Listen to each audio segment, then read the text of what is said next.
don't swear. Okay. Hi, everyone. We're going to get started here in a few minutes, or in a couple minutes, maybe 1 minute. I'm Charlotte Pierce. I'm the producer of Facebook TV, and I'm also on the board of Independent Publishers of New England. And we produce this podcast live stream in collaboration with Independent Publishers of New England. We have the one and only Joanna Penn with us today. Hi. Hello. Hi.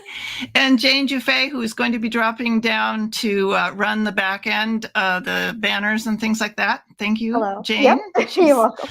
She's our IPNE intern, and she's also an aspiring publisher, book editor.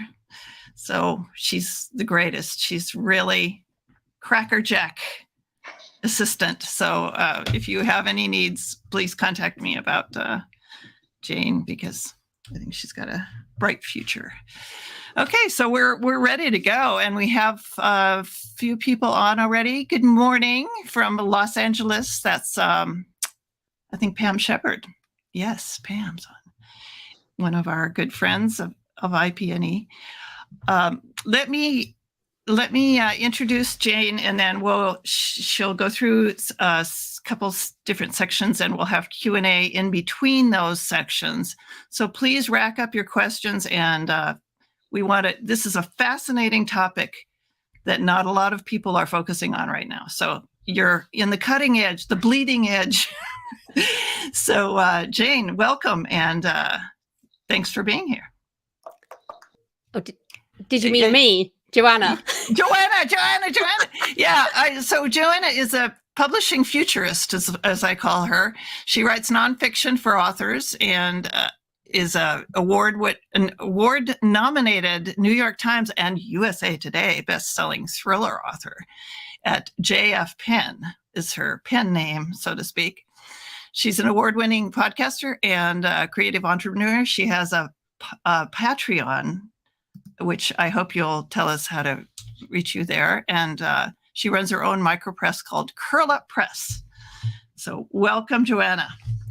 Thanks so much for having me, Charlotte. And we're gonna mute you, and I'll move into the slides. So today we're talking about the future of publishing, and it's funny because when Charlotte asked me to talk about this, it's very hard to think what is the future and what is now, because sometimes the future is what we're living in right now, and that's I kind of feel like I've been talking about this stuff for years, but some people are just discovering it. So what we're going to talk about a number of things, but just again, for me, I write nonfiction, I write fiction. I've just written a memoir. I've got a couple of podcasts, and I'm a publisher. I run my own independent press, and that's because I'm a business person. So I appreciate that you all listening are business people who are interested in the business of books, not just in the creative side of books. So I wanted to first address, the change over the last decade has been huge. It's been like surfing a wave of digital change, primarily, ebooks, mobile. We've had all kinds of things, print on demand, lots of cultural change that has meant we've had this big wave. But what I see coming is that the change over the next decade is going to be even bigger than the last decade. So brace yourself, basically. It's only going to get bigger and faster, and frankly, to me, more interesting. So I hope that is for you too.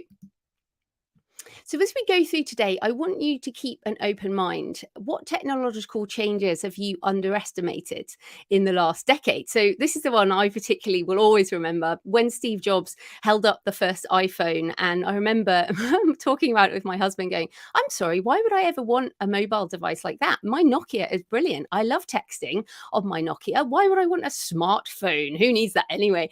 And so I will never forget my reaction to that. And that's kind of helped me over the years to reevaluate what actually I need to pay attention to. So when I think, why do I need that? I try and remember this moment. So we're going to go into AI in everything, basically.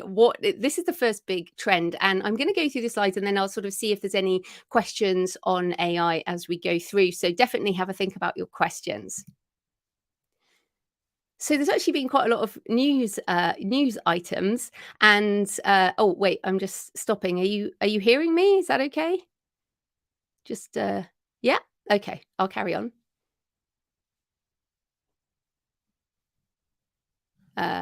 I'm hoping that's okay. Yes, Steph says yes. Good. I'm going to carry on. Okay, so the first thing to think about is, how do you feel about AI? Because AI is not one thing, obviously.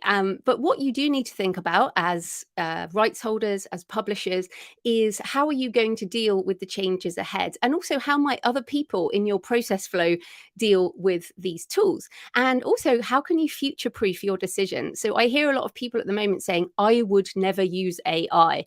And I'm like, oh, really? Like, how did you get somewhere with your GPS recently? Or, have you been on Google recently? Or do you shop on Amazon? Or I mean, are you on TikTok or Twitter? Or, I mean, like, the list goes on. So people are already using AI. It's like what they decide is AI can be quite different. So what we want to do is make sure we don't make some massive statement and then have to backtrack later. Because this is how I feel AI is. It's like fire, or the electricity, or the internet. And did we ban the internet because of spam email, or even awful things? We won't go into all the awful things that are on the internet, right? But did we ban it? Did we ban fire or electricity because people die? But basically, there's enough good and useful things about these tools and weapons, as Brad Smith calls them in his book about it. But what we do is we regulate, we learn how to use these with safety guidelines. And AI is the same, or it will be over the next decade. We're at this kind of wild west at the moment where we're like, ooh, fire, this is fun. And people are like, ooh, but what happens if this? And what happens if that? So there will be regulation, there will be ways to learn how to use it. So I actually just changed my slides just before coming in today, because these were some of the headlines in the UK around Clark's World has halted its pitches of the sci-fi magazine because there are so many AI generated stories, and also AI books flooding Amazon. And I mean, why are people surprised by this? Like, why is this headline news? Content farms and spam are nothing new. I mean, have you looked at your email lately? Have you looked in the spam folder? What happens is there are tools that emerge that will help deal with the latest issue. So spammers, scammers, plagiarizers, pirates, get rich quick people are going to jump on all of this.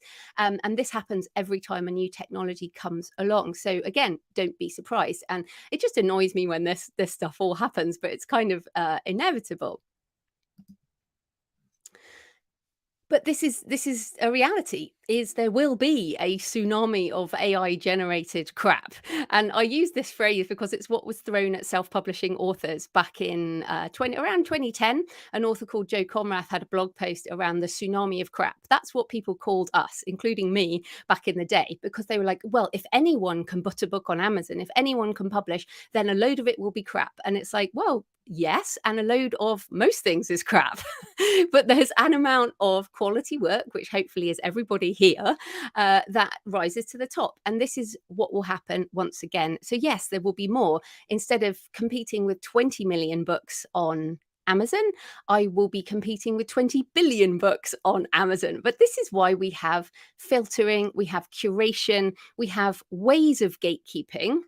And we all have to do that. So, for example, with Clark's World, it's a free submission, and again, Amazon is free to publish. Will we be in a state where we have to change things to paid submission, even if it's a 1 cent or a $1 type of submission, with an appeal process for people who can't afford it? Because people are like, well, we can't even charge $1 because what if that excludes minorities or whatever? Well, then there's an appeal button and they have to write an email or something. But that would stop the spam bots. It's just one example. But if you think about Google spam, there's a AI sits over the AI that essentially filters out the spam. And as we all know, you have to go into your spam sometimes and find the good stuff. Same will, we will get false positives, and that will happen. But the most important thing is don't throw the baby out with the bathwater. I needed to use the cliche because it's totally true. Because don't just throw out, oh, AI is terrible, so throw it all out. Do not have AI, because there are lots of great ways of making art, and I am going to show you that next. And amazing tools for our business as publishers and independent authors. So I can see the questions coming in already. And yes, we will talk about marketing right now. But I wanted to get that out the way up front, because that's the question that's often in people's mind. So I'm going to go now into all the amazing things and why I'm so excited about this and what I'm doing with it that you can use. So this is the first thing. We're going to get into AI for images. So this is text to image. So I think this prompt actually, oh, here, the prompt was future of publishing or future of the book. So I did actually have a look at some different images for this session. And I use Midjourney, but a lot of people use DALL-E. And there's also Stable Diffusion. There are so many tools now. There are literally hundreds of tools available for whatever you want. And in fact, that's a suggestion. I'll have a suggestion for a newsletter later, but every day there are more and more tools being built. So whatever you want it for, you will find something. So let's get into that. A lot of people are like, oh, well, these court cases that have come up are going to stop all of this technology in its tracks. But what's so funny is one of the court cases Getty is bringing against Stable Diffusion for essentially using its content to train the model. Well, funnily enough, Getty is building its own AI model. So even though they're trying to shut down one of them, they have expressly said, and I put that on the screen here, it's not about stopping the technology. It's essentially about building a model based on licensed images. So this is what I think is the future. We're going to have lots and lots of different services. So Getty owns iStock Photo. So what you're going to have is people are going to be using the different services, and each of them will train using different data. And I mean, I think big publishing houses are going to be training their own models on the data they own or have licensed. And I think we're not going to go into contract too much on contractuals, but the license for training data is going to be something that there will be interesting things over with publishing for sure. But yes, the court cases will not stop this. Moving on.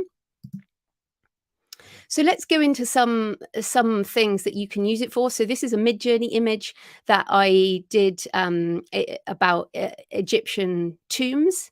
And you can't really read the text there, but you can see the image. So essentially the prompt was around the Egyptian Museum of Antiquities, which relates to my book, Ark of Blood.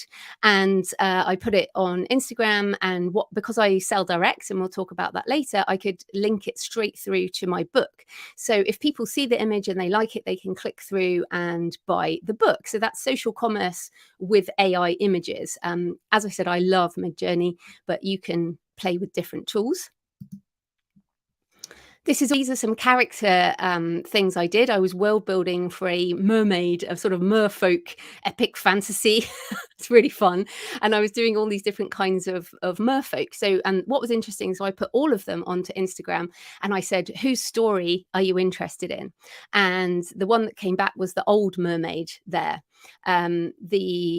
The old one, second from the bottom, people were like, I want to know more about her. So you can, and these are generated, remember, these are generated in seconds. So you can just play with it. And, you know, one's old mermaid, one is like Polynesian mermaid, Japanese mermaid. These are not complicated prompts. But yeah, really good for engaging with readers, or as a writer for ideation of characters.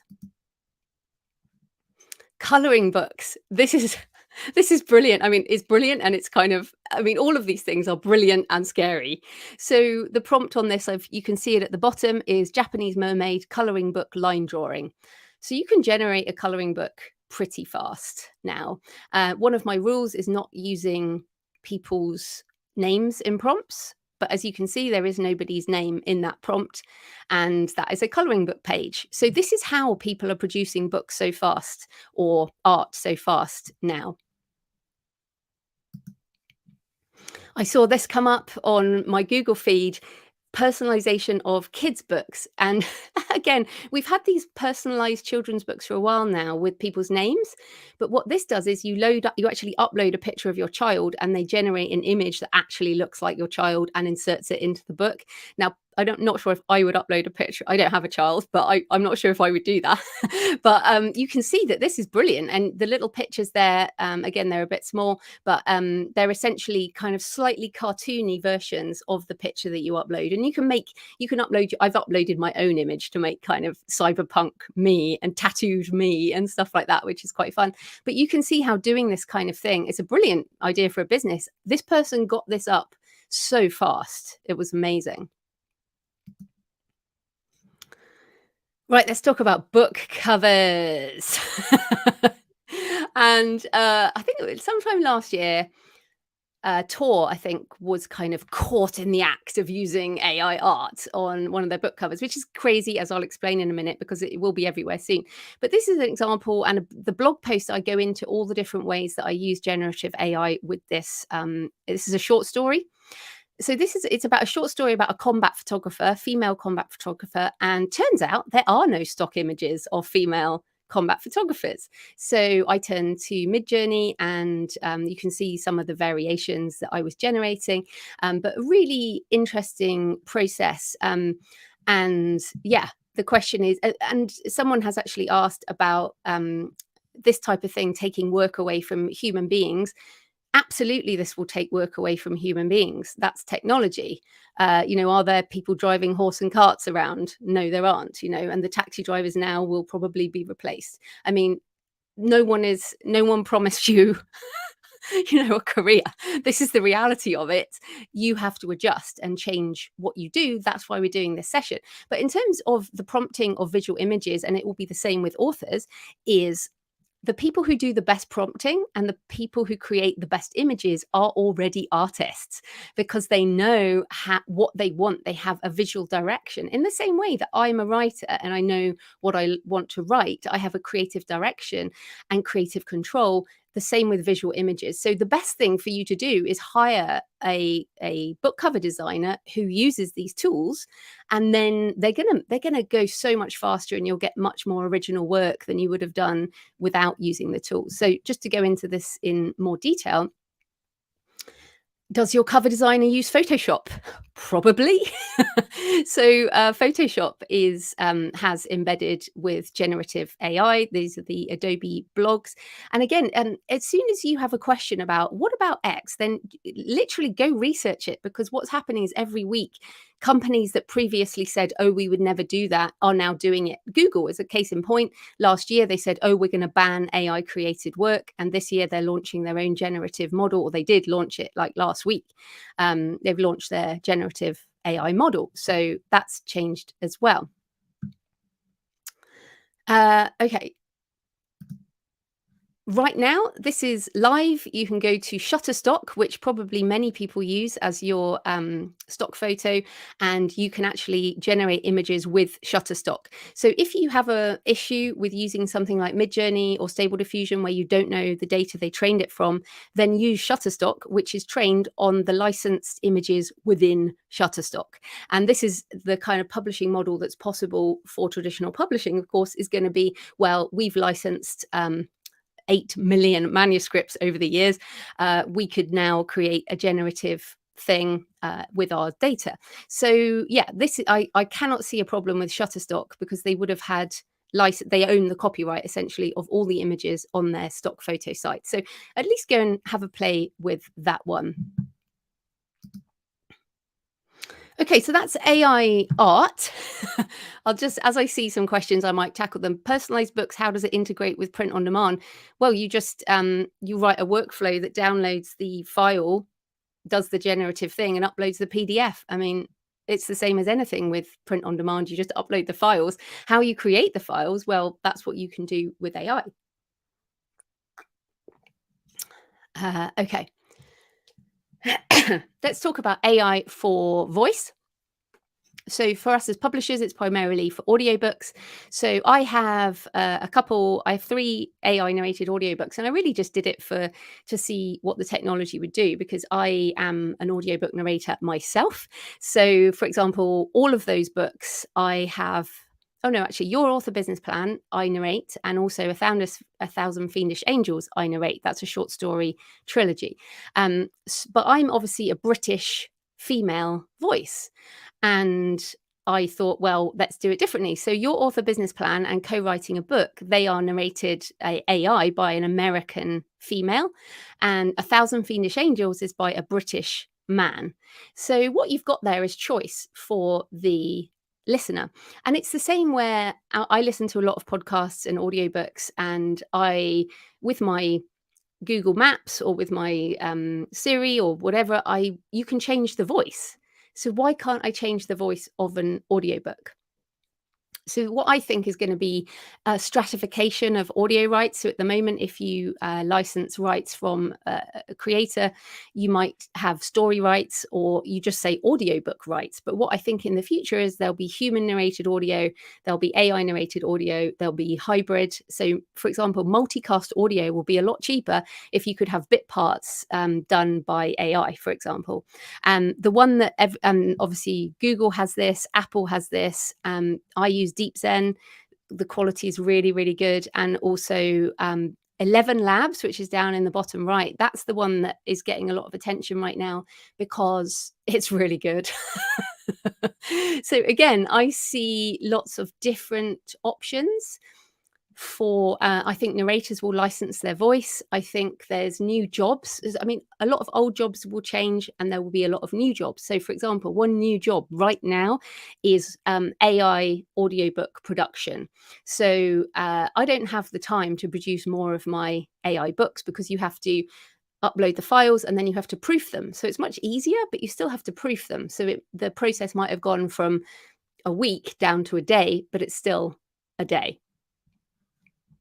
So that's audiobooks. Yeah, and I put this in because Findaway and Findaway Voices is one of the biggest independent audio platforms and companies, and Spotify bought them last year. Spotify also bought an AI voice platform, Sonantic, which is the one that did the voice for Val Kilmer in Maverick, in the Tom Cruise movie Maverick. So Spotify are bound to include AI audio at some point. I have to think that ACX Audible will eventually as well, since it will become a very common thing.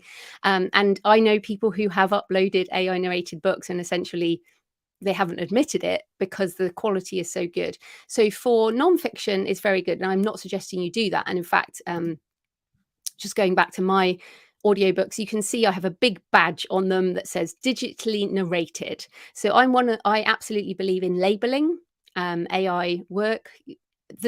I'm not ashamed of it. I love having options. So I'm going to label these as AI narrated. I don't believe in hiding it. I think that's important. And Google and Apple, I believe, have the same policy. So we've done that one. Okay, AI for translation. So this is something really interesting too, in that a lot of the blue water publishing right now is in other languages.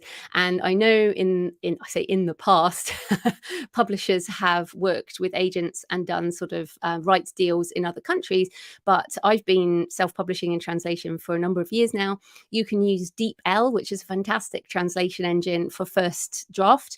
And literally it translates a 70,000 word book in under 3 minutes. And then I worked with a German narrator to essentially customize that, edit that, turn it into the finished product. So again, it's a lot cheaper. It's a sort of 80-20 rule, really. And that's one of the books that I have in German. Most of my books are not in Kindle Unlimited, but for the German market, it just makes sense.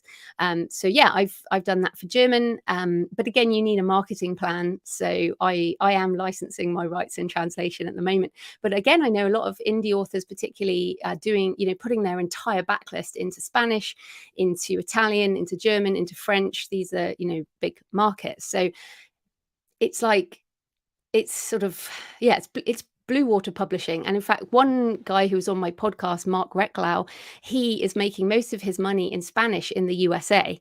So if you haven't done Spanish in the USA, then that might be something to consider if you have the rights, or you want to get the rights from your authors.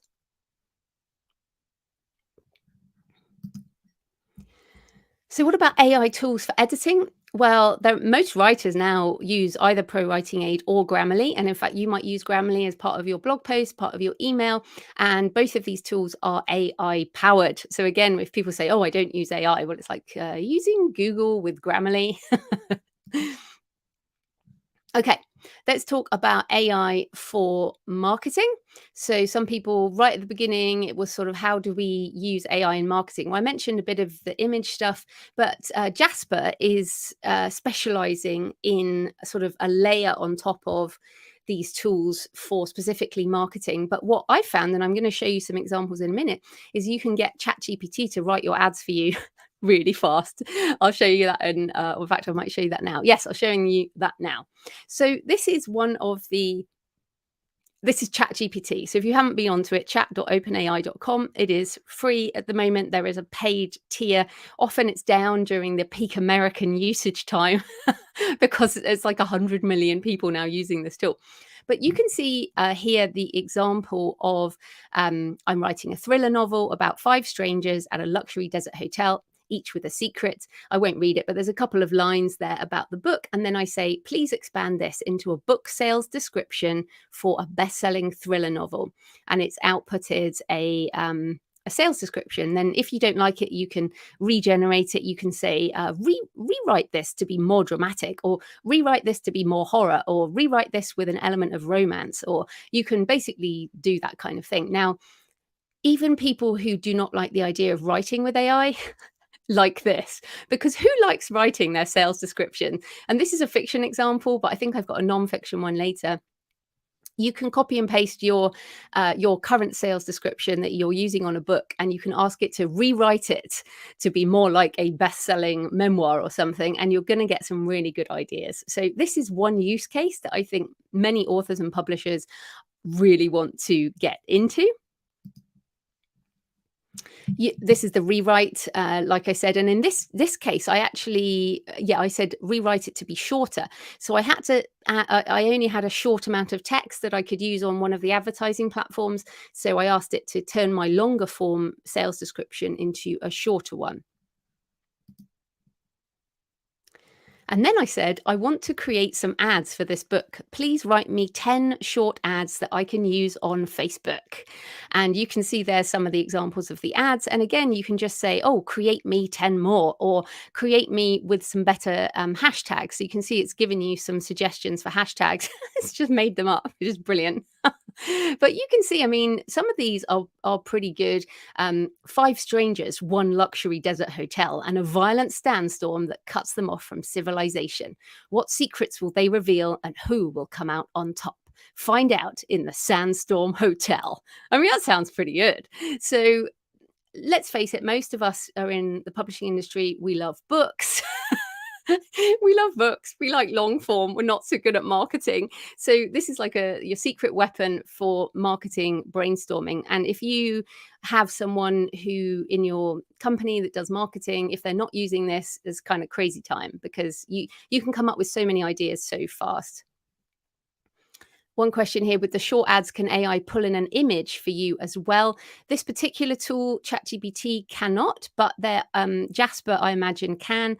And a lot of these are going to start integrating the image with the text. And in fact, I don't think I'm talking about it, but generative video is going to be really cool for ads. It's like, make me a video about a sandstorm hotel in the desert and 5 strangers wandering in the mist or whatever, and the storm, and it will generate a video. So that's probably only a few months away.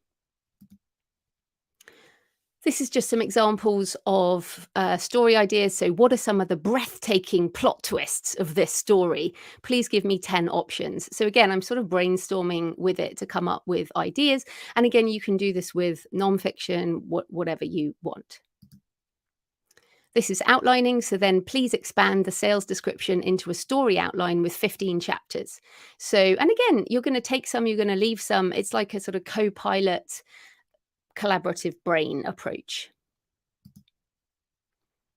And then this is a nonfiction. I'm writing a writing craft book for authors, how to write a travel memoir. Can you write me a sales description?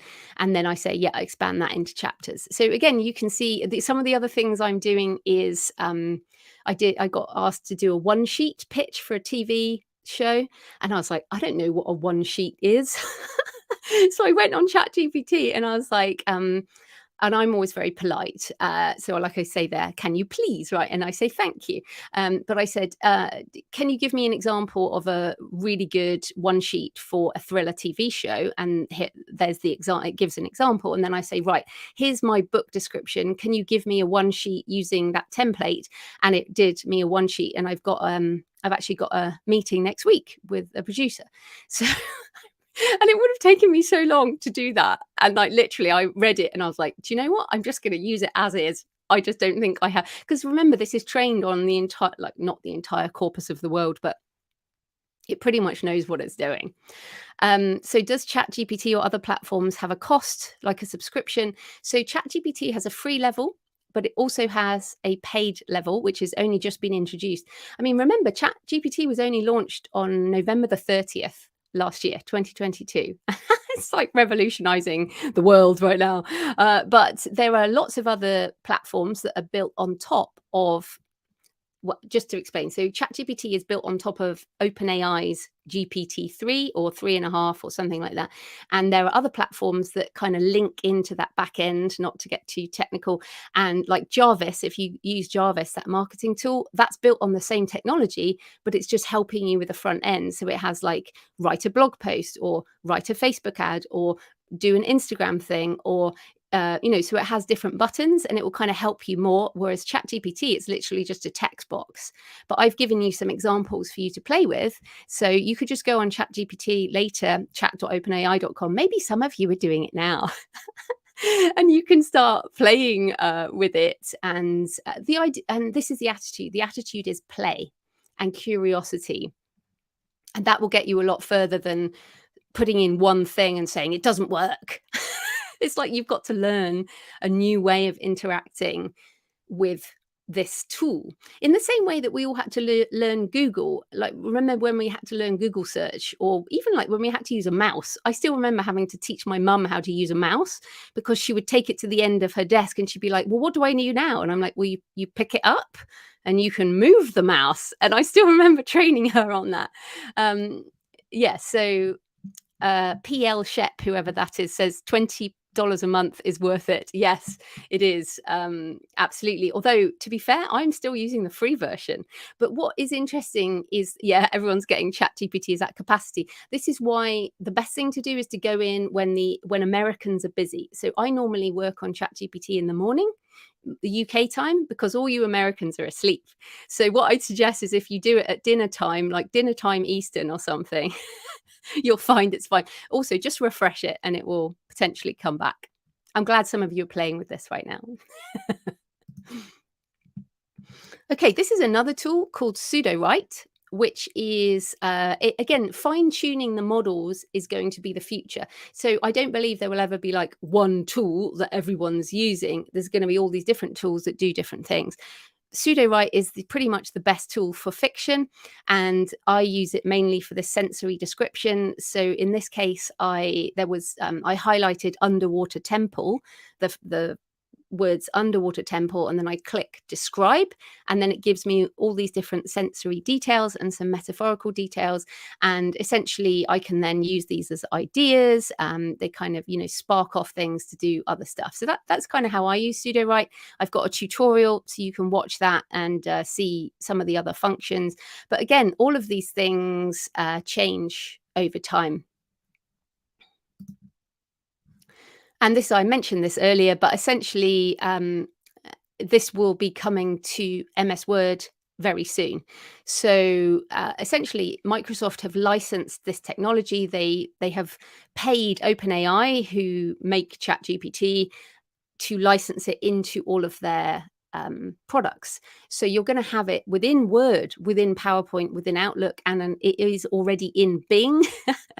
And most of us haven't heard about Bing for more than a decade, but now, like, I'm on the list, the waiting list for the new Bing, which will be powered by ChatGPT. And this, if you've seen the news in the last sort of week, a few people who got it early found that Sydney, this kind of character who was within the machine, and there was much speculation about whether it was sentient again and all this, but now they've shut it down. So Sydney is dead, and you will get slightly more boring PowerPoint style, Microsoft style ChatGPT. But yeah, this is why you have to think about what you want to do, because it's going to be pretty much in everything. So that's some examples of using AI in some of the creative processes. But what I wanted to give an example here is, this is basically asking it to, I'm saying, imagine you are a thriller novelist writing this story. Please write an opening scene of at least 500 words where the biologist Marion discovers de-extinction technology, and she is using it but knows it could go wrong. Include specific sensory details about the setting and the emotional conflict in Marion. And that's just one of the examples I did. And then I kept rewriting it. So the next rewrite, I said, rewrite with more dialogue with her lab assistant, Greg. And it kind of rewrote with that. So, and I don't use it like this, but I wanted you to see that you can, because people are using it like this right now, and they're going to keep doing it like this. And again, there's a lot of difference between me doing this because I care about my reputation, I care about my books, I want to write a good book. Like, I have a very strong creative drive, very different to someone who's like output, bing, bing, bing. I shouldn't say bing anymore, but click, click, click, click, click, output this, upload it to Amazon. And people are doing this every day. So yes, you can use it to infringe. I can say, write this in the style of Stephen King. I can say, write a blog post in the style of Seth Godin, for example. I can use an artist's name in the Midjourney. You can do all of this, but humans are the problem. Humans have always been the problem. We're doing that. So this is the Alliance of Independent Authors. It's really a couple of years ago now. I helped Orna Ross with this at the Alliance, and we came up with practical and ethical guidelines. And what's so funny is, at the time, nobody was interested. They were like, why would we need these guidelines? But now, of course, everyone's like, oh, this is interesting. So this is what I'm suggesting you do, which is you decide what your ethical and practical guidelines are. So as an author, I use AI tools to enhance, amplify, and extend my creativity. I take responsibility for what I create. I edit it. I curate it. I do not use other people's names in the prompts. I use a plagiarism checker. I label my AI. And I include a statement of AI usage at the back of every book. So I am completely transparent about my usage. And yes, I get a lot of flack for it, to be honest, but I much prefer that than to be lying. And frankly, a lot of people are lying, and a lot of people are using this stuff without talking about it. And I just want this to be an open thing. Like, there isn't a problem if you use it in an ethical way. So I don't think this is this audience, but I know in a lot of the author community right now, a lot of the publishing community, the discussion is, let's just ban AI. Just ban it wholesale. But you can't do that. I hope I've shown you that you can't do that. And you'd be crazy to do that because it's so useful. And it's only like day one or day -1. We're at the beginning of this revolution, going back to the Steve Jobs iPhone moment in 2007. 2007 wasn't when the mobile commerce took off. It took a couple of years. So what if you think, okay, if we're early, if this is now 2007 in the AI movement, then it's going to be a couple of years before this is in everything. So you're ahead of the curve. And what you don't want to do is be kind of drowned by the tsunami, but to really figure out how you're going to use it and kind of surf this wave into the future. This is the email list I recommend. It's a free Substack email. It's a daily one. I got to a point where I had subscribed to about 50 different AI newsletters. I mainline this. This is I love this stuff. And this is the one I'm left with. I've culled most of them. I have a couple, but this is a very short daily like top 3 things that are happening in AI news, and then a whole list of useful stuff every day. And this will give you a real sense of what's going on. So I recommend that. Right. I'm going to take a little drink, and we're going to take some questions on the AI stuff, or what the questions that have come up so far. You do that while I just drink. Sure. Yeah, this is incredible. I can't believe we don't have 500 people on here. This is so great. And I didn't really know how to get on chat. Like I Googled it, and then, but this has helped me have courage to, and hopefully others too. But yeah, we had a question that came in separately. Can you give the AI a manuscript and ask it to create a big task, or do you have to be more granular with your Yes, ask? again, there are lots of different tools. So there are ones that are ingesting bigger documents right now. And although what's interesting with ChatGPT is a very small box, but people are managing to paste a heck of a lot in there. But what I would do is, again, if you've written a good sales description, you should just be able to put the sales description in. Or you could say, this is the sales description or a synopsis. Like if you've got a synopsis or table of contents for nonfiction, like it doesn't need to read every single word, really. And then but I mean, again, I would say the question mentions marketing plan. There is no such thing as just marketing anymore. Marketing needs to be much more granular. For example, is it content marketing? Is it PR? Is it digital paid advertising? So I would, again, be as specific as possible. So say you paste in the sales description and you saw what I did, which was please create 10 Facebook ads. So instead of saying, I mean, why would you say to it, give me a Facebook ad strategy? That's no use. So you want to be specific about what you want. And that's true in marketing in general. You could say, write me a blog post, or write me 10 blog post headlines that relates to this book description. And then you like one of them, and then you can go from there, basically. Right. I'd just like to mention that Joanna's, I said this at the beginning, but she has a Patreon where you can get a lot of great insight about this topic and many others. Thecreativepen.com, I think, has all that linked to it. I'm sure it does. Right? Yes. So any other questions, Jane? Do we have? I'm just scrolling back through. There is a personal question. How do I manage my time writing, research, marketing? Do I have subcontractors and collaborators? So I have one employee in my business. That's me. And it is a micro press. So I don't publish anyone else's work. I published my mum's work. That doesn't really count. But I don't publish anyone else, but I'm an author and I'm a business person. So I essentially separate my day into two. I tend to create in the morning, and then I do business marketing stuff like this in the afternoon. And that's basically all I've done for years, and that kind of works for me. So I do have contractors, obviously editors. I do have a cover designer who did the fonts on that AI image, and she was very impressed by that image. I have other people, like someone does my Amazon ads, that kind of thing. So yeah, I do have contractors, but I'm the only full-time employee. Wow. Well, you must have good systems. I just like doing this. I love doing this. Yeah, that's the key, isn't it? Yeah. It is. It's just I'm addicted to this stuff. I do work too hard, to be fair. And Pam Shepard was supporting your transparency. I think that is.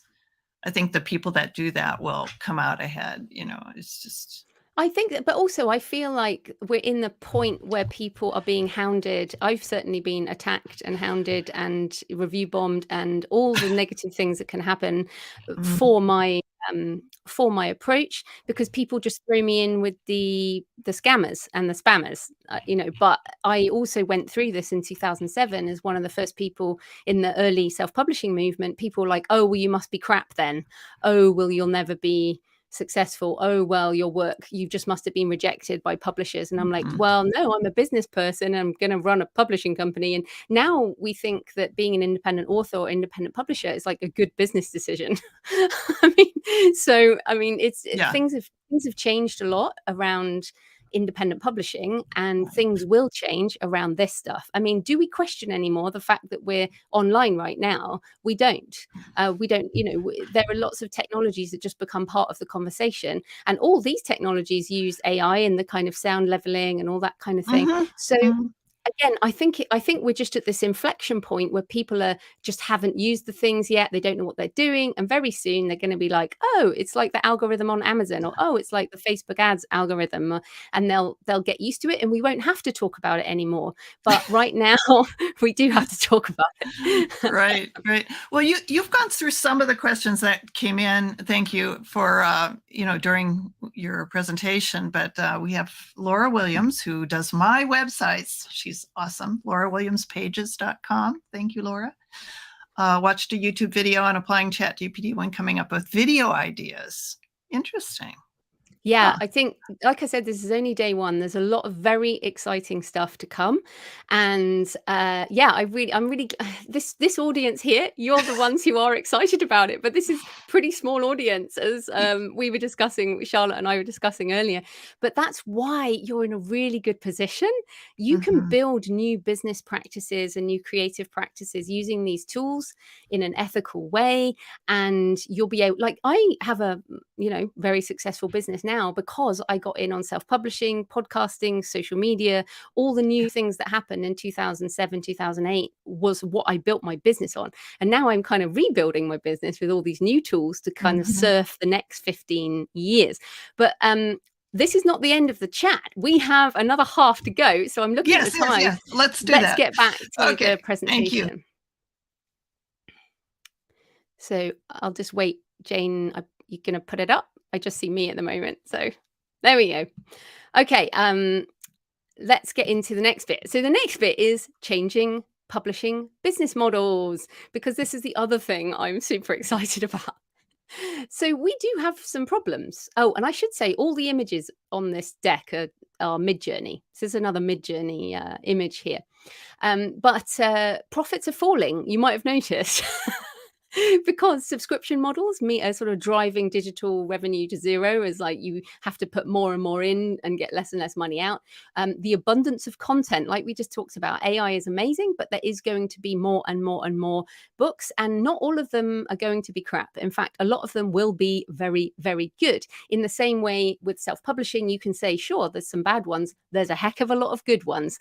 And in fact, Michael Tamblyn of Kobo said that self-publishing authors are now equivalent to one of the big five or big four, or however many it is. We are that big, essentially. So there will be a lot more people sort of publishing. There'll be a lot more books, and there is also now the everlasting backlist to compete with, as we can do print on demand. There are rising advertising costs, and this is definitely something the author community is concerned about. Amazon ad costs, Facebook ad cost, all of that. And print has gone from predominantly bookstore to predominantly online. I think it is now only 40% sold in bookstores in the US. So, and online you have unlimited competition. So sure, we have some problems, and I put myself in that category too. So this is how I'm changing my publishing strategy. I am moving to direct-to-consumer D2C. And again, we've talked about this for a number of years now, but I don't think enough people are taking it seriously. I have had my own direct store for 15 years, but last year and now onwards, I am shifting to direct first and direct only. So Kickstarter, Shopify, you might have WooCommerce, but owning the customer data and my relationship and using email to sell. Faster money. So I get paid every day from Shopify. It's like, oh, wow, this is amazing. I've gone from every month with Amazon to every day with Shopify. And that money comes sometimes it comes immediately, depending on the payment method, and sometimes within like 24 to 48 hours. So instead of paying out money for advertising and then waiting 90 days to get the revenue, I'm getting it immediately. In fact, I'm getting paid before I pay my ad cost or my credit card, the end of month, for points, by the way, not for debt. So that's one thing, is direct first and direct only. I'll go into that more. Digital originals or digital collectibles, sometimes known as NFTs, but if you use NFTs, everyone goes, a bit like they do with AI. But digital originals and digital collectibles are the way to phrase it, which is essentially collectible ebooks, audiobooks, other products. And then higher margin special products and experiences. So these are the things we'll go into, but this is how I'm shifting my business model. And this is the main question. Which slice of the pie do you want? And which one are you getting right now? And I show this to authors. I'm like, really, how much are you actually getting? And what would you like? And I personally would prefer the larger slice of the pie. So hopefully you do too. I just realized that I'm not driving how big the slides are. So can you put that one back? Yeah, there we go. So this is the most famous Kickstarter in history. I hope you have heard this of Brandon Sanderson, the fantasy author, made nearly $42 million last year from his Kickstarter and essentially broke the publishing model as a single author doing this. But Brandon now runs probably quite a large publishing company. He has over 60 employees now running his publishing, but he also licenses work to traditional publishers. So you can do both. This is my Kickstarter that just finished a week or so ago. It's a memoir about pilgrimage and midlife. And look, let's face it, no publisher is going to pay me for that book. But I made nearly £26,000. So that's just over $30,000 doing it myself on Kickstarter before I even sell it anywhere else. So that book has already paid me more than what I ever would have got as an advance for such a niche book. And then I get to do it all again elsewhere. So Kickstarter, there are quite a lot of small presses now doing Kickstarters, that quite a lot of comic and magazine publishers. Definitely go and look on Kickstarter at the publishing category and you'll see what's going on. It's not just for massive famous people like Brandon. It's not just for people like me who are pretty, I've never done Kickstarter before, but I've done a lot of book business over the years. There are also lots of different people on there. So go and have a look at that. It could be an ebook short story anthology all the way up to 10 limited leather-bound editions. In fact, one of the biggest ones right now, I was just thinking, is about a typesetting. It's about typewriters and type and keyboards. And I think it's over $500,000 he's kickstarted for a book on typewriters. Crazy. If you're going to look at Kickstarter, get this book. Get Your Book Selling on Kickstarter by Russell Nolte and Monica Leonel. They are brilliant. They have a podcast, they have a community, but that book is my Bible. It's on my desk because I still haven't finished shipping everything. This is an interview with Monica if you want to listen to that. But yeah, Kickstarter is like a whole new model. Then fantastic quality print. And what is so funny is when I got into publishing when I first self-published, it was very much digital first. It was traditional publishing is not doing ebooks, so we're all going to do ebooks and we're going to kill it, and we did. And then traditional publishing got into ebooks and then Kindle Unlimited arrived, and the profit on ebooks became less. Now hilariously, this is my hardback book for pilgrimage. It's got foil, it's got proper cover, and it's got color photos, and it's got higher quality paper. It's a really nice product. And suddenly I realize, after all these years, I realize how traditional publishing makes money on hardbacks. So now I'm changing it. But this is print on demand. So I use Book Vault. Lulu Direct has it, but this is incredibly high quality print through print on demand, and what I am now going to sell from my Shopify store. So I'm not going to sell this on Amazon or through Ingram. I'm going to do this from my own Shopify store and charge a premium, and it's a direct only product. So I did it on Kickstarter, and now I'll do it on my store. So again, I do not understand why more publishers are not doing this. Why do publishers, like authors, give their power away to Amazon or Barnes & Noble or any of these other companies who just take a massive cut? Why not actually sell your books direct to customers? Yes, there's some work in setting it up, but once you set it up, it like I said, I get money every day into my bank account, which I think a lot of publishers could do and make better money. I also make essentially I can make 95% on it. Someone has just asked about, yes, so shop. I'm sorry to laugh, but the question was about why not just use a PayPal button? Okay, so what you've got to think is a PayPal button is literally just a PayPal button. Shopify is your own Amazon. It is an e-commerce platform that you can customize to your specifications. And, you know, there's an app, there's an ecosystem, there's print on demand merchandise, it is, you know, how WordPress sort of built most of the internet. Well, Shopify is building e-commerce, or has been for the last decade, but it's something like 45% of the size of Amazon now. And Shopify, since the pandemic, has just accelerated, as lots of people said, well, I've lost my physical store, I need to build an online store. So Shopify just has this huge ecosystem. It's just so much more extensive than a PayPal button on your website. Again, we don't have time to go into loads of detail, but check out some of these things. The 7-Figure Book Business Blueprint is really good. I've linked their 7-Figure Book Business, Pierre Gentil. He's on my show next Monday. He's Haitian American and is just doing an incredible job. Morgana Best here, she's Australian. I think I saw someone in Australia there. Stop making others rich. And this applies to publishers. Essentially, it's rights holders, which, you know, as a publisher, you license rights. So yeah, have a look at this. And this is what Amazon does. So let's stop letting them take all the money, basically. And I mean, you still publish on Amazon. So I'll still have my books on Amazon, Kobo, Apple, Ingram, libraries, blah, blah. They'll still be everywhere else. I'm just taking that big chunk of the pie and everyone else can have the small chunk of the pie, as opposed to the other way around.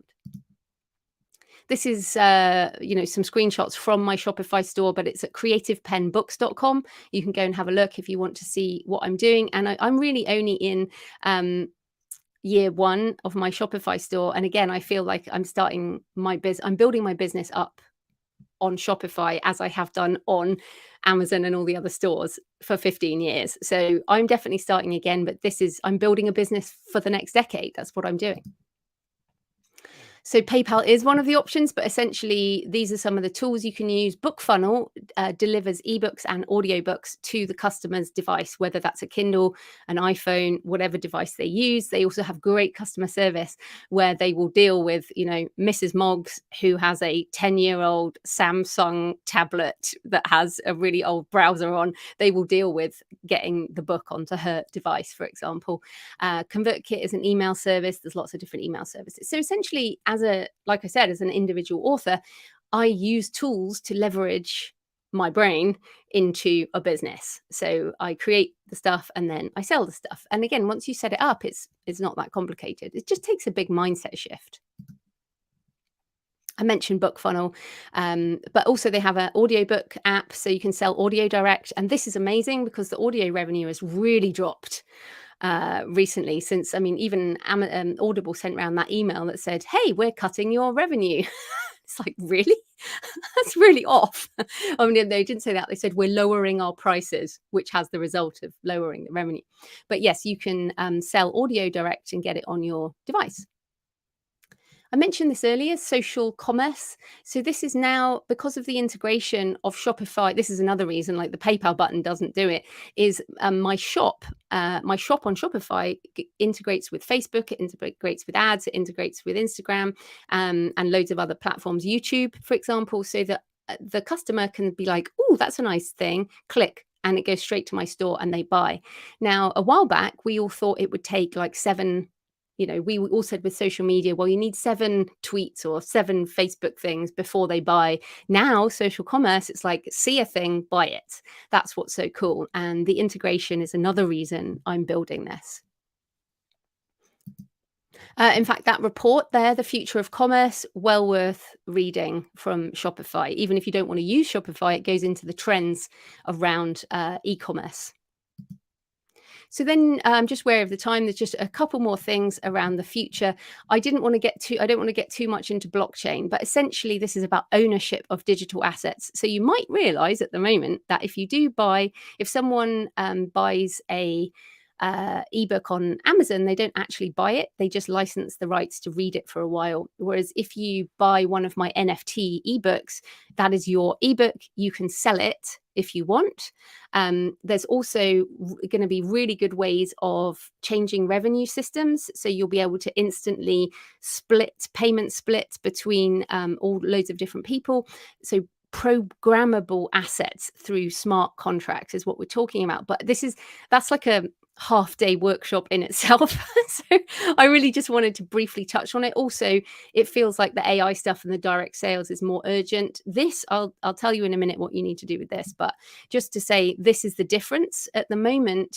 If you sell a book, whether it's ebook or print or audio, you just get paid once. But with blockchain, you'll be able to sell it once, but then you'll be able to program it so you get money on resale, which none of us get right now. If someone resells a print book, the author doesn't get anything, the publisher doesn't get anything, but that will be included. And that to me is very exciting.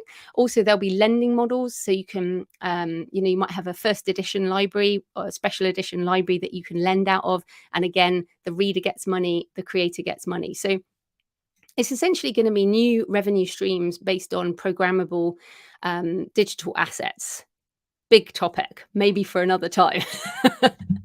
I see this alongside what we do already. So print, ebook, audiobook, licensing, plus special limited edition. Maybe you do a Kickstarter and then special edition NFT, ebook, audiobook, whatever. And then I think one of the other exciting promises of blockchain is that I will be able to, at some point, verify my digital identity and prove that I am the author of particular works. And that's going to become even more important with AI. IP registration, so things will be actually checked against a blockchain as opposed to, oh, someone went onto this website and registered that they're the copyright holder, where of course they may have done that in a fake way.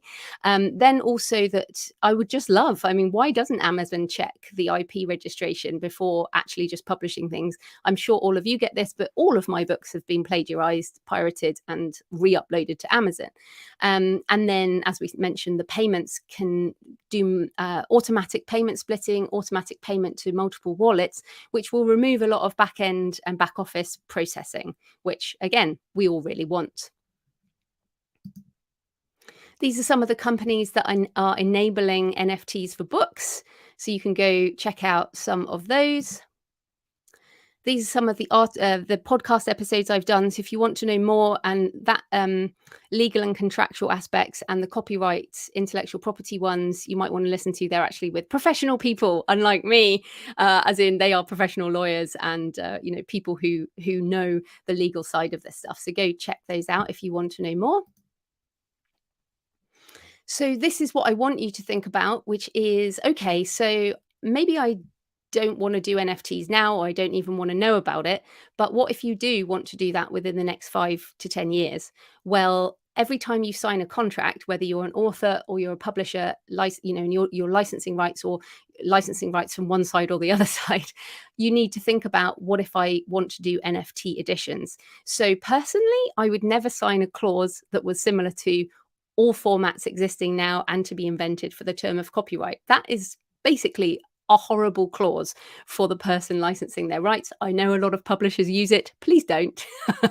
If you're a rights holder or a publisher, have you got the permission? Have you got the rights? So personally, I'm now excluding NFT editions. If I license ebook rights, I'm excluding NFTs.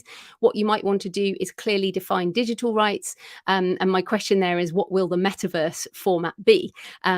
We don't even have much time to go into things like metaverse, but given that, J.K. Rowling is the most famous example of an author who did not sign that addendum that went around about 20 years ago about, oh, hey, by the way, can we have your ebook rights? And J.K. Rowling went, no. And now she has like a $20 billion company, Pottermore, that is built on the digital rights of Harry Potter that she did not sign away. So this is really important. Fast forward 10 years, 20 years, what will the format be? Do you have the rights for NFTs, for blockchain, for all of this kind of thing? And if you're an author, do you want to sign away all rights? So be very careful with future-proofing your contracts. And then just briefly on metaversey topics, augmented reality, virtual reality, we're going to have, this is one example of something that I would expect to do in virtual reality in the future. So we're on flat screens, we've got a slide thing, I mean, and we've got a little chat thing. It's not very complicated. But in the future, maybe I'm wearing a headset, you're wearing headsets, and we're in a metaverse space, and I can actually show you these things much more easily, and it's much more personal. I can see your avatars and all of that. So I think new ways of working, new ways of doing digital products, of teaching, new ways of education. One of my ideas is to have like a walk with me along the South Bank of London, and I give you like a tour of South London that you're seeing in your glasses, and I'm walking next to you. That's augmented reality that goes with my sort of books, so I can take you on a tour of the sites that inspired my books. And new business models, because again, the metaverse is going to need content. So we're going to be licensing our work for virtual worlds. We're going to be licensing for more gaming, all of this kind of thing. So there's a lot of opportunity coming in that way. And I did just want to recommend, well, I've written a book on this, but Navigating the Metaverse by Kathy Hackle. She's also just put out a new book. But this is slightly over the horizon, but this is from Mac Rumors that perhaps the Apple headset will launch. And again, when the Apple headset launches, either this year, 2023, or 2024, does that signal the beginning of another iPhone moment? Is it then going to be that in 4 years' time, we will be wearing, you know, lovely glasses in the same way? Like I said, I'd never wear an Apple Watch, and here I am wearing an Apple Watch. You know, will I be wearing cool, funky glasses or contact lenses or whatever that enable me to layer onto the world? And how does that affect us as creatives? So again, these aren't immediate things, but if you don't get your contracts right, that will shut you out of the possibility of the future. So what else am I doing? Well, one of the things I'm absolutely doing is doubling down on being human. So you can see here, I use my face. None of us like using our face. Come on. I mean, we use our face, we use our voice. We like, these are pictures of my cats, one of which is here. I speak, I'm like, here, this is me. This is not synth me. This is real human me. I try and prove my humanity through multimedia. So if you just pick up a book of mine on Amazon, I could be a bot. And in fact, someone talked about the plagiarized books. I only recognized, I'm like, why are there 2 editions of my ebook on Amazon? And it turned out that someone had downloaded my book, and it wasn't even my book, but they'd taken my cover as well and then uploaded it against my name, and they were able to put a plagiarized ebook against my name on Amazon, which drove me very, very crazy, obviously. But essentially, the only way I knew about that was because someone said, I don't think this is your book. And they were correct. So I reported it. Someone said, can you report a plagiarized book? Absolutely. The problem is finding them in the first place. Because this person ridiculously put my name on it. So it was easy to find. But I mean, most people plagiarize and they put other names on it and other covers. So that doesn't happen.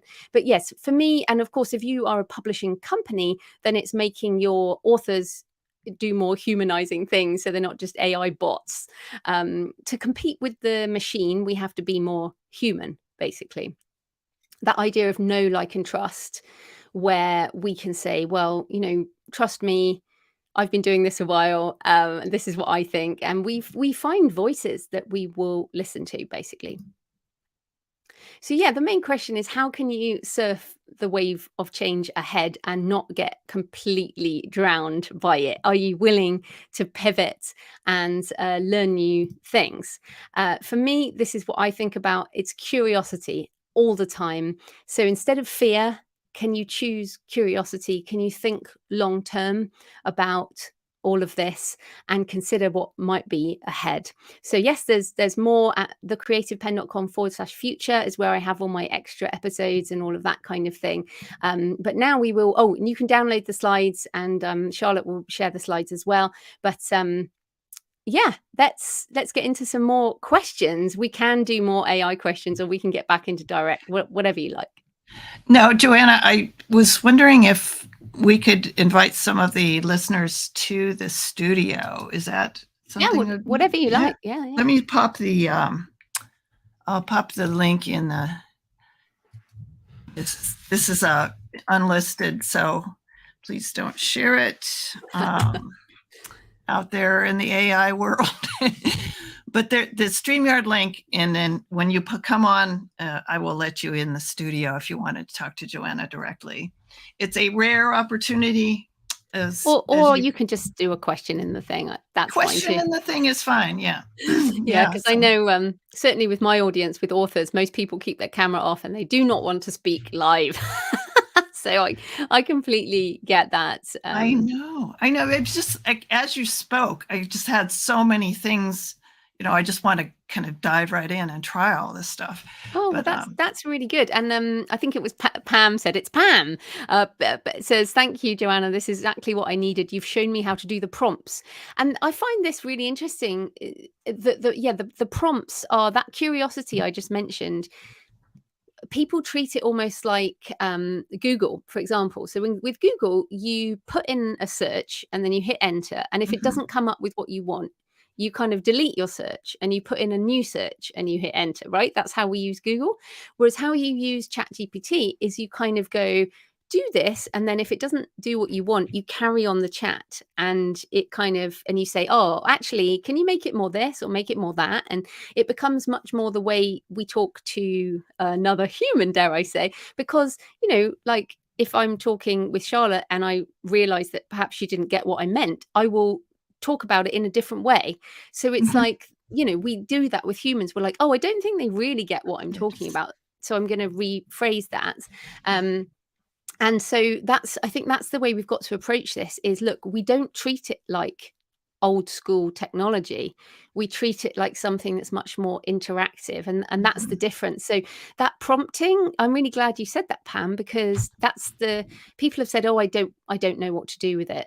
But once you try some of the prompts that I've given you, you will very quickly, probably within minutes, start coming up with your own. And like my husband, for example, he uses it at work. He might write a first draft of an email, but maybe that email is going to a senior manager. And he's like, I need to rewrite this to make it more succinct. Like instead of two paragraphs, rewrite it to be 2 lines, or rewrite this to be more friendly if it's, complaining about something. Or so there's lots of ways to use it. There's use cases where, for example, people with I've had emails from people with disabilities who've essentially said, this is the only thing that has helped me. I've been I have whatever, long COVID, let's say, and I can't do much work every day, but this gives me a lever to make my time more effective. I've heard from people who there's another example of someone who essentially, is a different language, who can't speak English as their first language, wants to write professional emails. So they write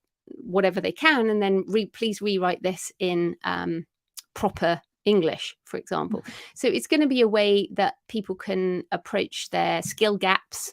And there are also, if you look for people in education who are embracing it, that's what people are talking about, is how can we use this as a tool and not just crack down on it. And also, I guess, teach people to be more cynical, almost to be more investigative. So don't trust ChatGPT.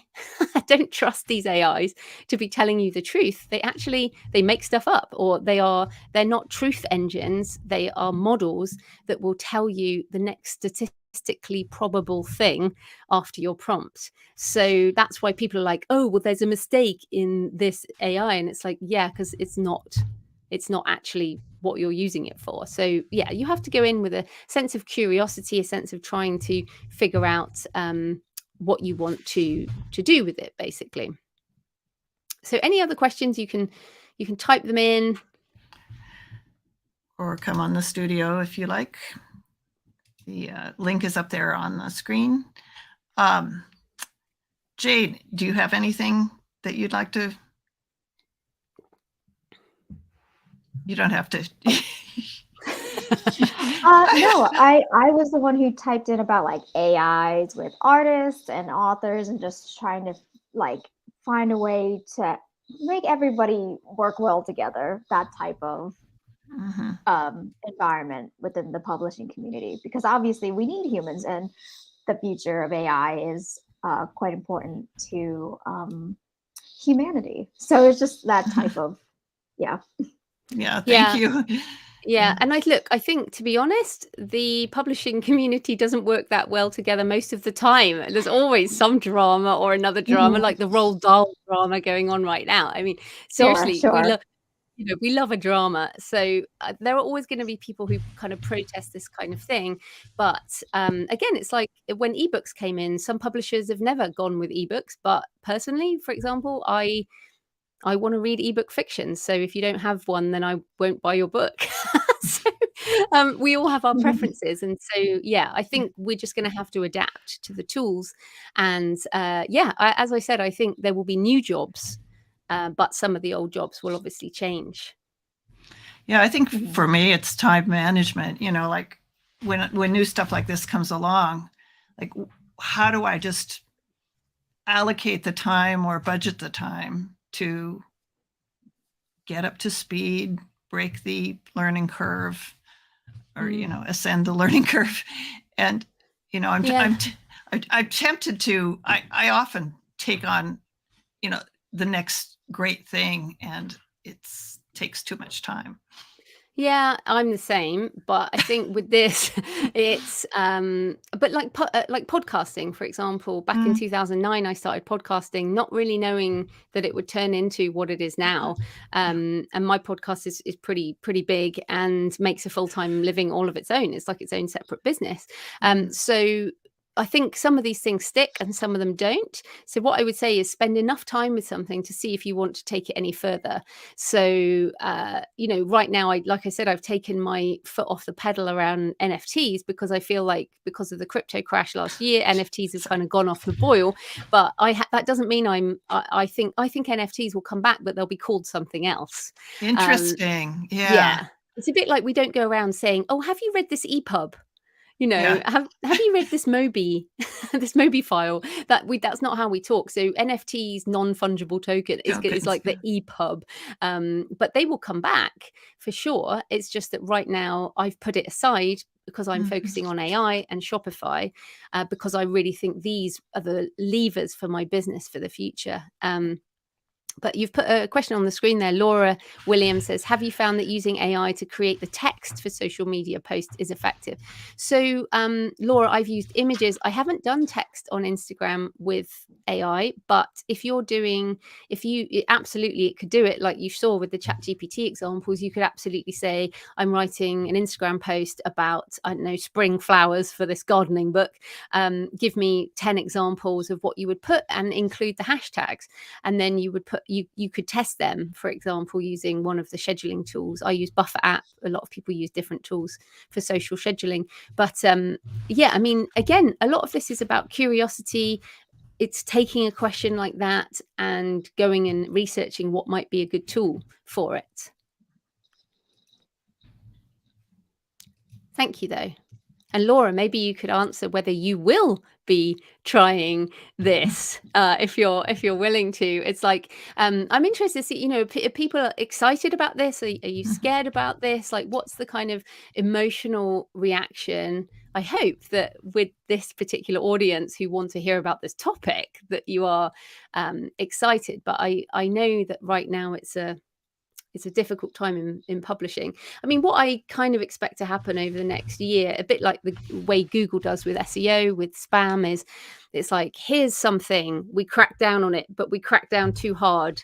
And then we let it loose a bit. And then something else comes along, we crack down on it. And, it's going to be like that. And people always complain, like this happens to authors a lot on Amazon. They crack down on some particular scamming thing and a whole load of good authors get lost in the mess, and that will happen with this too. But what else can you do?